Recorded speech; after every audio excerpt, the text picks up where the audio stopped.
Bonjour, c'est Stéphane de Béziers-Guimau. Alors aujourd'hui, c'est une vidéo pour vous parler de mesurage et je vous montre une véranda, donc c'est pour vous montrer plus spécifiquement les mesurages de la véranda, savoir comment on considère ça, que ce soit en carrez, en surface habitable au sens du DPE. C'est les trois surfaces qui nous intéressent particulièrement. Alors, vous voyez, c'est bien une véranda, hein, un espace vitré, bon, et au passage, elle est chauffée. Bon, on va y revenir. Alors, est-ce que c'est de la superficie carrée? Alors déjà, il faut savoir que le diagnostiqueur, il mesure ce qu'il voit le jour de la visite. Donc, il voit une véranda, il mesure la véranda. C'est pas à nous de dire est-ce que les autorisations ont été demandées. Ça regarde plus le notaire, on va dire, hein, qui est l'homme de loi dans la transaction immobilière. C'est lui qui va vérifier que qui pourrait être mis en cause, hein, si vous achetiez une maison ou un appart avec véranda et qu'on vous disait après l'achat de la détruire parce qu'elle n'était pas autorisée. Donc, pour nous, on ne s'occupe pas de ça. Bon. Donc, une véranda au niveau carrez. La véranda, c'est la surface close et couverte, hein, avec une hauteur de 1,80 m. Que la surface soit chauffée ou non, on s'en fout. Ça n'entre pas du tout dans la carrez. Donc, sans aucun doute, une véranda, c'est de la surface carrée. Voilà. Deuxième surface, la surface habitable. Alors, la surface habitable, c'est le code de construction et d'habitation, hein, qui dicte un peu la loi. Il dit clairement que les vérandas sont exclues de la surface habitable, qu'elles soient chauffées ou non.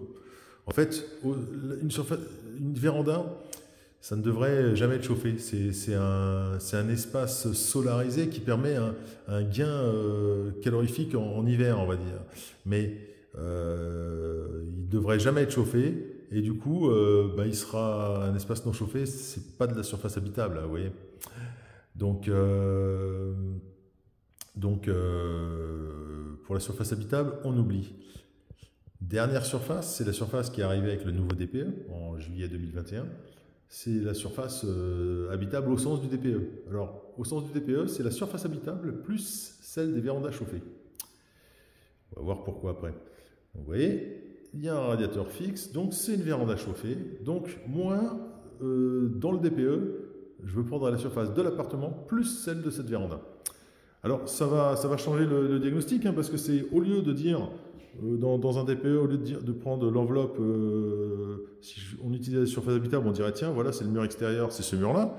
Ben non, là maintenant dans le DPE, l'enveloppe, ça va être, je prends le mur là, hop, et je fais tout le tour. Je vais devoir renseigner tous ces murs avec leur orientation, les vitres, les plafonds aussi. Vous voyez, là il y a un plafond qui est, suppose sans isolation. Bon, il y a un doublage, mais par rapport, et il y a une toiture en zinc. Là, il y a une toiture je dirais, en simple vitrage, apparemment.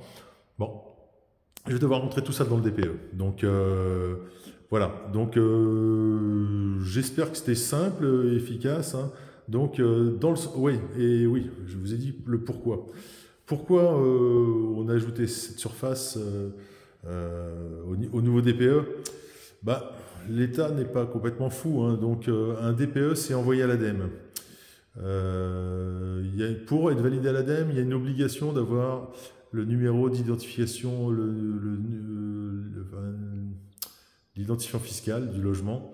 Et du coup, par recoupement, ce sera un moyen lors des ventes de voir les surfaces qui ont été ajoutées légalement ou pas et sur lesquelles l'État pourrait se percevoir de l'impôt foncier. Voilà, c'est ça le fond du truc.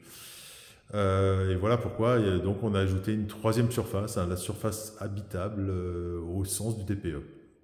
Voilà, dans ce cas-là, je le préciserai dans le DPE, je mettrai une remarque comme quoi c'est pas tout à fait la surface habitable, parce que évidemment, ça rajoute de la confusion là où il y en avait déjà dans les surfaces. Voilà, j'espère que ça vous a éclairé, et je vais vous parler dans une vidéo suivante, pour pas que ce soit trop long, d'un local qui est ici. Donc voilà, pour savoir qu'est-ce qu'on fait avec c'est une espèce de salle de télé, qu'est-ce qu'on fait avec ce genre de local. Voilà, c'était Stéphane de Béziers-Guimau.